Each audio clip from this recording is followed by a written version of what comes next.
الحمد لله نحمده ونستعينه ونستغفره ونؤمن به ونتوكل عليه ونعوذ بالله من شرور أنفسنا ومن سيئات أعمالنا من يهد الله فلا مضل له ومن يضلله فلا هادي له ونشهد أن لا إله إلا الله محمدا عبده ورسوله أما بعد أعوذ بالله من الشيطان الرجيم بسم الله الرحمن الرحيم فمن يعمل من الصالحات وهو مؤمن فلا كفران لسعيه وإنا له كاتبون صدق الله العظيم. میرے محترم بزرگوں، دوستوں اور عزیز ساتھیوں، دنیا میں بہت سارے مذاہب ہیں، بہت سارے خداؤں کو پوجنے والے لوگ موجود ہیں، اور طرح طرح سے زندگی گزارنے والے اور طرح طرح کے مذہبوں کو ماننے والے لوگ اس دنیا میں موجود ہیں، لیکن کوئی بھی مذہب ایسا نہیں ہے جو اپنے ماننے والوں کو زندگی کے ہر شعبے کے لیے تعلیم دیتا ہو اور زندگی کے ہر مرحلے میں رہنمائی کرتا ہو، یا آگے بڑھ کر یوں کہہ لیں کہ ہر کرنے والے کام کی خوشخبریاں سناتا ہو اور مزدے سناتا ہو. دنیا میں ایسا کوئی مذہب نہیں ہے. اور کیوں نہیں ہے؟ اس لیے کہ اسلام کے آنے کے بعد آسمان سے اتاری گئی تمام کتابیں بے معنی ہیں.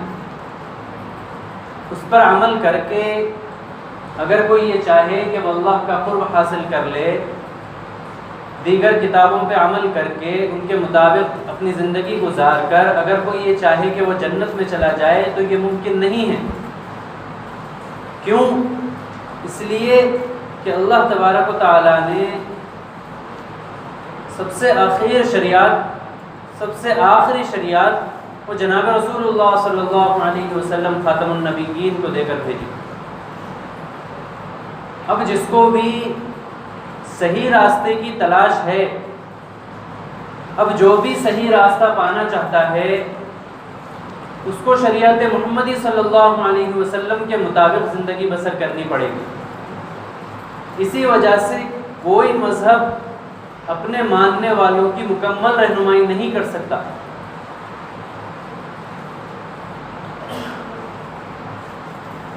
اب اسلام وہ واحد مذہب ہے جو اپنے ماننے والوں کی مکمل رہنمائی بھی کرتا ہے اور اعمال کو کس طریقے سے کرنا ہے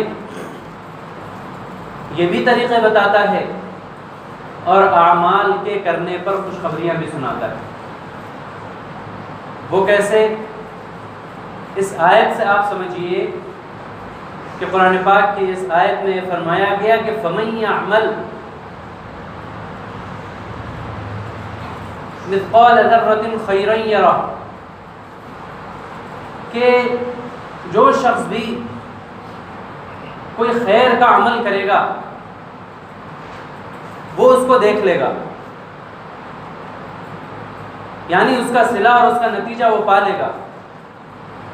وَمَن يَعْمَلْ مِثْقَالَ ذَرَّةٍ شَرًّا يَرَهُ، اور جو ذرہ برابر بھی برائی کرے گا وہ اس کا نتیجہ پا لے گا اور اس کو دیکھ لے گا. جو خطبے میں آیت پڑھی گئی فَمَن يَعْمَلْ مِنَ الصَّالِحَاتِ وَهُوَ مُؤْمِنٌ، کہ جو شخص بھی نیک اعمال کرے،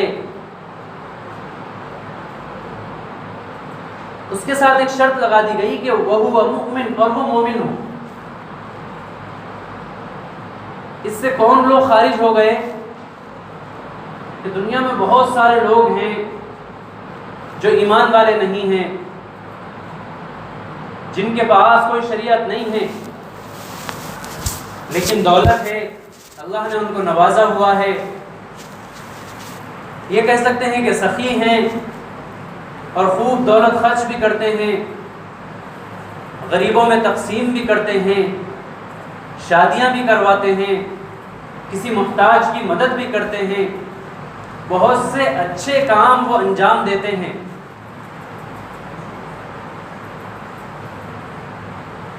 تو یہ اشکال ہو سکتا تھا کہ بھائی اگرچہ وہ کلمہ گو نہیں ہے لیکن وہ خیر کے تو اتنے سارے کام کرتے ہیں،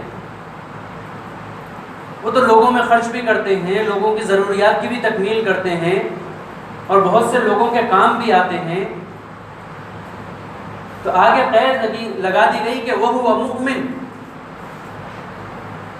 کہ نیک کام کرنے والا ہو اور ساتھ ہی ساتھ یہ شرط ہے کہ وہ مومن ہو۔ اگر وہ مومن نہیں ہے تو اس کے یہ خیر کے کام، اس کے یہ بھلائی والے کام، اس کا آخرت میں کوئی اجر نہیں، بے معنی ہے۔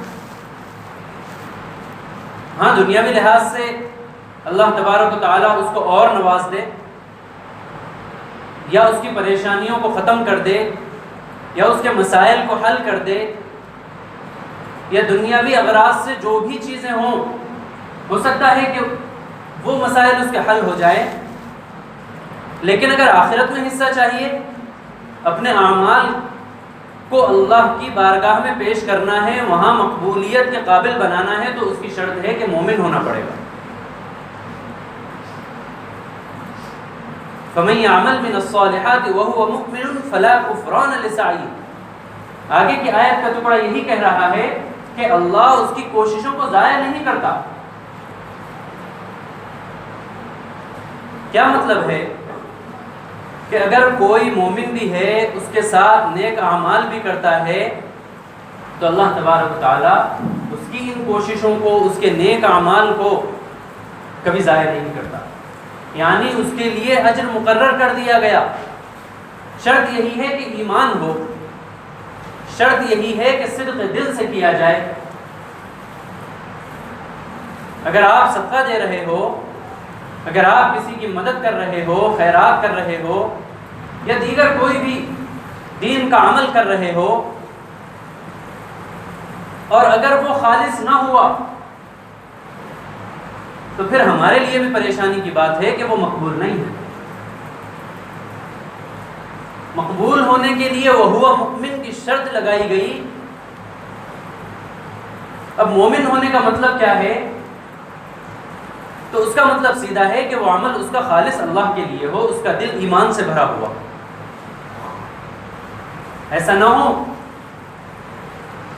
کہ کوئی صدقہ بھی دے رہا ہے، زکوٰۃ بھی دے رہا ہے، نمازیں بھی ادا کر رہا ہے، حج بھی کر رہا ہے، خوب نیک کاموں میں لگا ہوا ہے، لیکن اس کے پس پردہ اس کی نیت خراب ہے،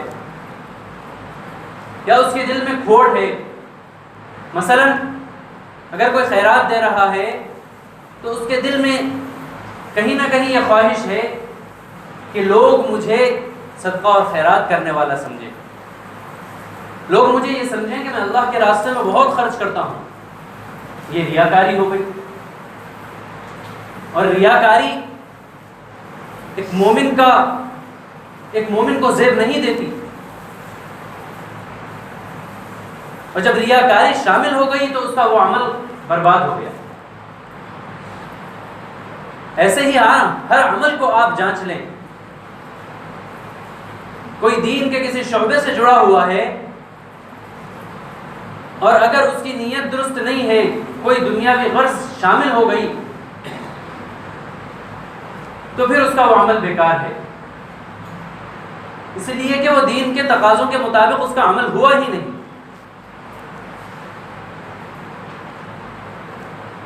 اور اس کے برعکس اگر کوئی نیکی کرتا ہے اور خوب چھپ کے کرتا ہے، یا بہت ادنا سی نیکی کرتا ہے، بہت معمولی سی، احادیث کے مطابق اگر کوئی راستے سے کانٹا ہٹا دیتا ہے، یا پتھر تکلیف دینے والی چیز کوئی راستے میں آ رہی ہے اور اسے کنارے کر دیتا ہے، تو بظاہر تو یہ بہت چھوٹا عمل ہے، اس کا کوئی مطلب ہی نہیں، کوئی معنی ہی نہیں. لیکن اگر اس نے یہ عمل کیا ہے خالصتاً اور اخلاص کے ساتھ تو اس کا یہ عمل بھی صدقہ ہے. معلوم کیا ہوا؟ معلوم یہ ہوا کہ کوئی بھی نیکی جو نظر آنے میں چاہے چھوٹی ہو لیکن کوئی نیکی چھوٹی نہیں ہے.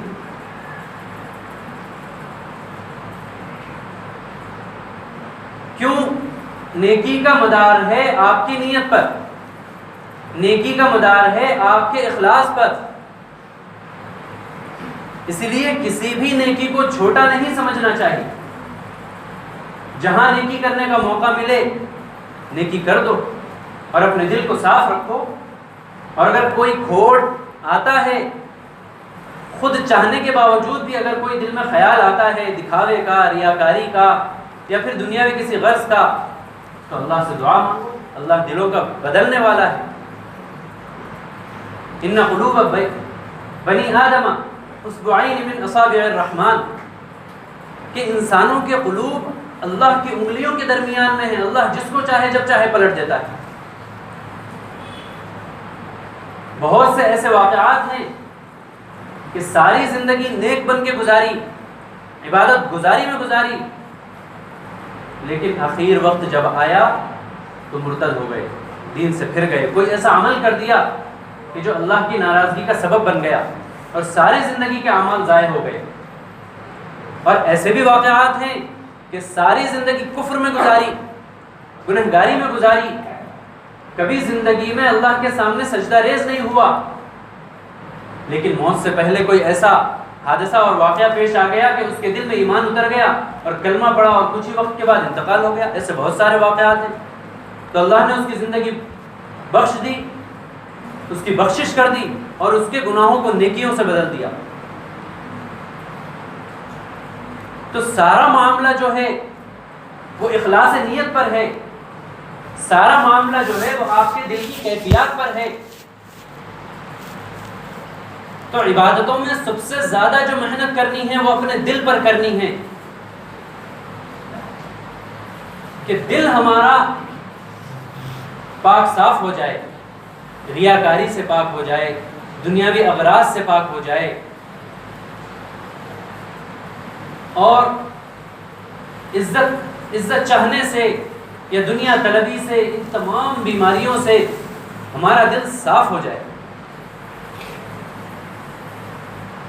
ہم اگر اس کی کوشش بھی کرتے رہیں گے تو انشاءاللہ ہمارے اعمال مقبول ہیں. کیونکہ دلوں کی کیفیت تو صرف اور صرف اللہ جاننے والا ہے.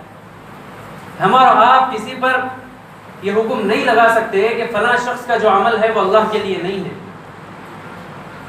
اس لیے کہ ہمیں نہیں پتا. دلوں کی کیفیت تو اللہ جانتا ہے. ہم تو ظاہر پہ حکم لگا سکتے ہیں. اگر ہم کسی کا نیک عمل دیکھیں تو ہمارے لیے لازم ہے کہ ہم اس کا نیک عمل کو سراہیں، اس کے نیک عمل کو نیک سمجھیں. اب ہمارے لیے یہ جائز نہیں ہے کہ ہم اس کی نیت پر شک کریں یا اس کے عمل کو خراب ٹھہرائیں یا اسے ریاکار کہیں یا اسے یہ کہیں کہ تم دکھاوے کے لیے کر رہے ہو. دیکھنے والے کے لیے بھی اس چیز کے لیے منع کیا گیا ہے کہ کسی کی طرف سے بدگمانی رکھو، لیکن کرنے والے کو یہ حکم دیا گیا ہے کہ تم اپنا ہر عمل دل سے کرو اور اللہ کے لیے کرو. تو کسی نیک کاموں میں لگے ہوئے آدمی کو ہمیں برا بھی نہیں سمجھنا ہے، بلکہ اس کی ہمت افزائی کرنی ہے، اس کی تعریف کرنی ہے اور اسے آگے بڑھانا ہے کہ تم نیک کاموں میں جڑے ہوئے ہو، اللہ تمہارے ساتھ اور خیر کے معاملے کرے اور تم اور اچھائیوں میں جڑتے چلے جاؤ. اور وہ کرنے والے کی ذمہ داری ہے کہ وہ دنیا طلبی کو اپنے دل میں نہ آنے دے، وہ کھوٹ کسی قسم کا اپنے دل میں نہ آنے دے، وہ ریاکاری سے اپنے آپ کو باز رکھے. اس کے بعد چھوٹے سے چھوٹا عمل بھی اللہ تبارک و تعالیٰ کے نزدیک بہت بڑا ہوگا. لہٰذا کوشش یہی کرنی چاہیے کہ چاہے عمل چھوٹا ہو یا بڑا ہو وہ ریاکاری سے اور دنیا طلبی سے پاک ہو. اللہ تبارک و تعالیٰ ہمیں اور آپ کو، ہم سب کو نیک عمل اور خالصتاً اللہ کے لیے کرنے والا بنائیں. وآخر دعوانا الحمدللہ رب العالمین.